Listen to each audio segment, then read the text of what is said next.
Oh, hello mga badidoy-badiday o unsa pa man diha. So, magbibigay ako ng mga tips. So, hindi naman ibig sabihin na bibigay ako ng mga tips. Lahat na to na-apply ko na talaga sa sarili ko. Pero relate ako.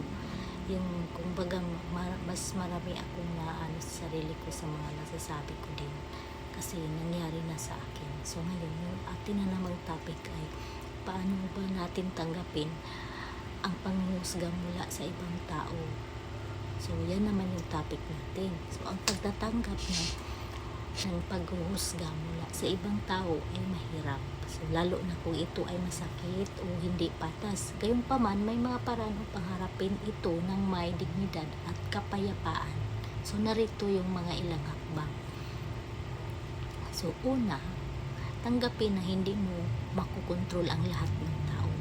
Mahirap din talaga, lalo na yung isip nila. Ang paghuhusga ay bahagi ng buhay. Hindi mo maaaring kontrolin ang iniisip ng iba, ngunit kaya mo kontrolin ang iyong reaksyon sa kanila. So, totoo yan. So, pangalawa, kilalanin ang sarili mong halaga. Huwag hayaang maapektuhan ng opinyon ng iba ang iyong tingin sa sarili mo. So, kilalanin kung sino ka at panindigan ang iyong mga mabubuting katangian at layunin. Pangatlo, tukuyin kung may katotohanan sa kanilang sinasabi. Maglaan ng oras upang suriin ang kanilang paghuhusga at may bahid ng katotohanan. Kung mayroon, gamitin ito bilang pagkakataon para mapabuti ang sarili. Kung wala, hayaan ito at huwag seryosuhin. Tama nga naman. So, pang-apat, mag-focus sa mga positibong relasyon. Palibutan ang sarili ng mga taong nagtitiwala, sumusuporta at nakakaintindi sa iyo. Ang kanilang presensya ay magpapalakas sa iyong kalooban. So, panglima, huwag personalin ang kanilang panghuhusga. Minsan ang panghuhusga ng iba ay refleksyon ng kanilang sariling insecurities. Insecurities, inggit o masalimuot na pinagdadaanan. So, ganun pala yun. So, di ba? Mga badidoy, ganun pala yun. Kaya, ganyan siya. So, hindi ito laging tungkol sa'yo. Iwasang magpatol o mag-react ng negatibo. Kapag sinagot mo ang panghusga ng may galit, emosyon, lalong titindi ang tensyon. So, manatiling mahinahon sa piling huwag makipagtalo.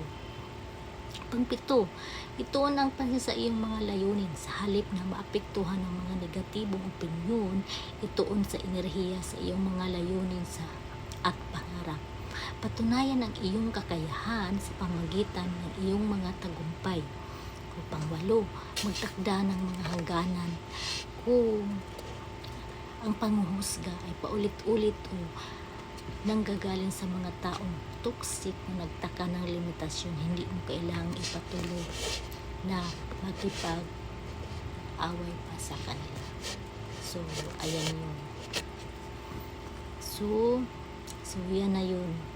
Yun yung maibigay ko sa'yo sa tungkol naman kung paano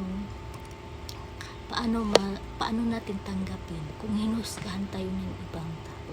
Kasi kadalasan talaga maraming ganun. So, iyan, naranasan ko din yan. Ganun na ginanyan ako. Hinusgahan ako ng todo. Kasi, mas doon sila tumitingin sa bawat mali natin. Hindi naman nila tinitingnan niya kung anong ugali natin, kung ano yung mga nagawa natin sa buhay. Mas doon sila nagpupukol. So, isang pagkakamali, yun na yung basihan nila na talagang ganyan ka na, hindi ka na magbabago. So, yun yung mga dapat paano natin lakasan yung loob natin. Hindi naman siguro sa kapalimuka natin. Siguro, tayo kasi yung unang dapat tumanggap sa sarili natin. So, hindi sila. So, ayun yung mga badidoy ang mga mabigay kong tips sa inyo tungkol sa ganitong sitwasyon.